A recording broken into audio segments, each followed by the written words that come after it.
She was always the one people relied on, the one who stayed calm when everything else fell apart, the one who didn't complain, didn't pause, didn't fall apart in front of anyone. At 50, she didn't suddenly collapse or face a dramatic crisis. Nothing happened on the outside. Her life looked fine, responsible, respected, under control. But somewhere along the way, being strong stopped being a choice. It became an expectation. She learned to carry things quietly, other people's worries, other people's needs, other people's silence. And the more she carried, the less anyone noticed the weight. No one asked how she was doing anymore, not because they didn't care, but because she had always seemed fine. Strong women don't raise alarms. They adapt, they endure, they keep going. Until one ordinary moment, small, almost invisible, made her realize something unsettling. She had been holding everything together for so long that no one noticed she was tired, not even herself. And for the first time in years, she wondered, what happens when the strong one finally feels weak and no one is looking? She didn't remember when it started, only that it happened slowly. At some point in her life, being the strong one stopped being something people admired and became something they assumed. She was the one who handled problems calmly, the one who didn't panic, the one who always had an answer, or at least didn't ask too many questions. When others leaned on her, she stood firm. When plans fell apart, she adjusted. When emotions got messy, she stayed composed, not because she didn't feel deeply, but because she learned that stability was expected of her. Over the years, people came to her with their worries, their frustrations, their fears. She listened, she supported, she reassured, and each time she told herself it was temporary, that once things settled down, she would rest, that once others were okay, she would be okay too. But that moment never came. Instead, the role solidified. She noticed it in small ways. Conversations where no one asked how she was doing. Decisions made assuming she would figure it out. Compliments that sounded harmless but carried weight. You're so strong. You always handle everything. I don't know what we'd do without you. At first, those words felt good. Later, they felt heavy. Because strength, when it becomes a role, leaves very little room for weakness. She stopped sharing doubts, not because she didn't have them, but because it felt inconvenient.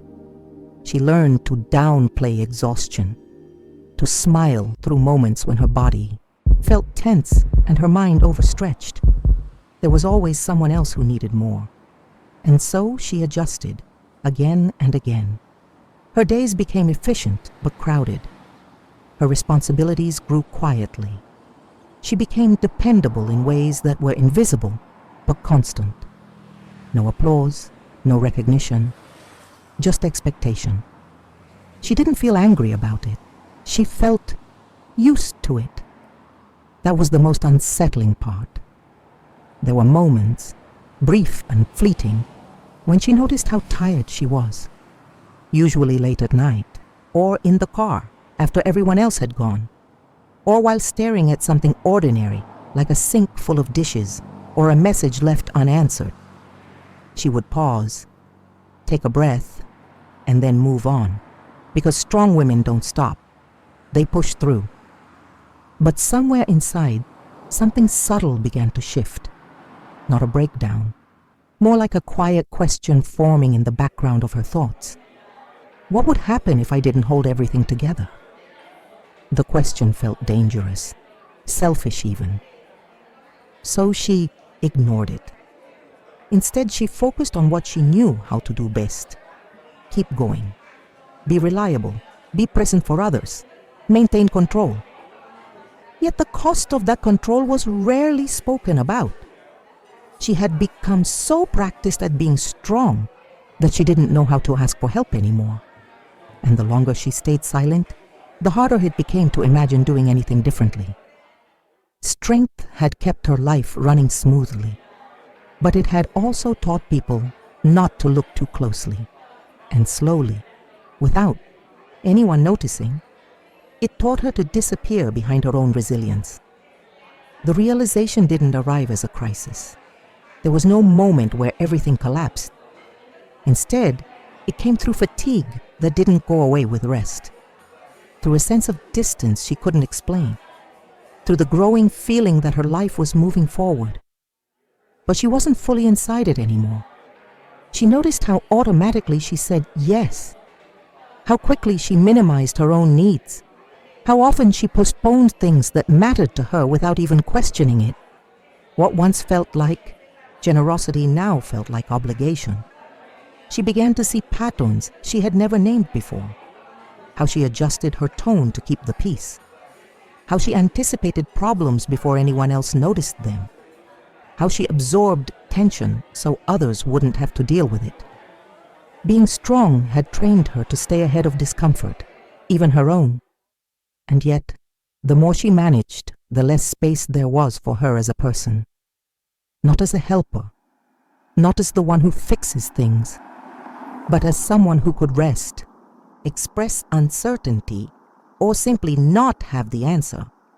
She realized that people didn't rely on her because she asked to be relied upon. They relied on her because she never stopped being available, and availability, when it has no boundaries, becomes invisibility. There were moments when she felt strangely unseen, even in familiar spaces. Not ignored, just unnoticed, as if her presence had become part of the background, necessary, but no longer acknowledged. She questioned herself quietly. When did I stop being allowed to be tired? When did my strength become the only version of me people recognized? She wasn't angry at anyone. There was no one to blame. The truth was harder than that. She had participated in this pattern for years. She had learned early that being strong kept things stable, that it made life easier for everyone, including herself. But stability had come at a cost. The weight she carried was invisible, but constant. The emotional labor, the responsibility of always staying composed, the pressure to remain dependable no matter what she felt. She began to understand something unsettling. Her strength had protected her from chaos, but it had also kept her from being fully honest. Not dishonest with others, but with herself. There were parts of her she hadn't listened to in a long time. Small signals she brushed aside, a quiet longing for softness, for ease, for a life that didn't require constant endurance. And once she noticed those signals, she couldn't unsee them. The idea of change still frightened her. Letting go of the strong one identity felt risky. Who would she be without it? How would others react if she stopped carrying everything? But a deeper fear was beginning to surface. The fear of continuing exactly as she was. Because now she knew something she hadn't known before. Strength, when it's the only option, stops being empowering. And awareness, once it appears, doesn't quietly disappear. She didn't make a dramatic decision to stop being strong. There was no announcement, no confrontation, no sudden reinvention. What changed was subtler and more profound. She began to pause before responding, to notice the tightness in her chest when she agreed to something she didn't want, to recognize the difference between responsibility and self-erasure. For the first time in years, she allowed herself to ask a different question. What would it look like if I didn't carry everything? The answer wasn't clear at first. Letting go of long-held roles never is. There were moments of doubt, moments when guilt surfaced quickly, telling her she was being selfish, difficult, or ungrateful. But something inside her was steadier now. She started making small, almost invisible adjustments, leaving conversations earlier, not filling every silence, allowing herself to be quiet without explaining it. And the world didn't collapse. People adapted. Some didn't notice. Some felt the shift but couldn't name it. And for the first time, that was okay. She realized she didn't need to prove her worth through endurance anymore. That strength didn't have to mean constant availability. That being reliable didn't require abandoning herself. What surprised her most was the sense of relief. Not relief from responsibility, but relief from pretending. She began to reconnect with parts of herself that had been waiting patiently. Her own rhythm, her own limits, her own voice, softer now, but more honest. Life didn't become easier overnight. There were still obligations, still expectations, still moments where the old patterns tried to return. But now she noticed them, and noticing changed everything. At 50, she understood that choosing herself wasn't about withdrawing from life.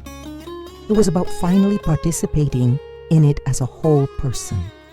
She was still capable, still dependable, still strong, but no longer invisible to herself. And that made all the difference. If this story felt familiar, you're not alone. Many women reach a moment where they realize strength has carried them far, but it doesn't have to carry them forever. If you'd like to hear more stories like this, quiet, honest reflections about life, identity, and second beginnings, you're welcome to stay with us. Subscribe to the channel, and if this story resonated, feel free to like the video. It helps this message reach others who may need it too. And if you want a gentle reminder when a new story is shared, you can turn on notifications. Sometimes being strong means finally allowing yourself to rest, and sometimes that choice changes everything.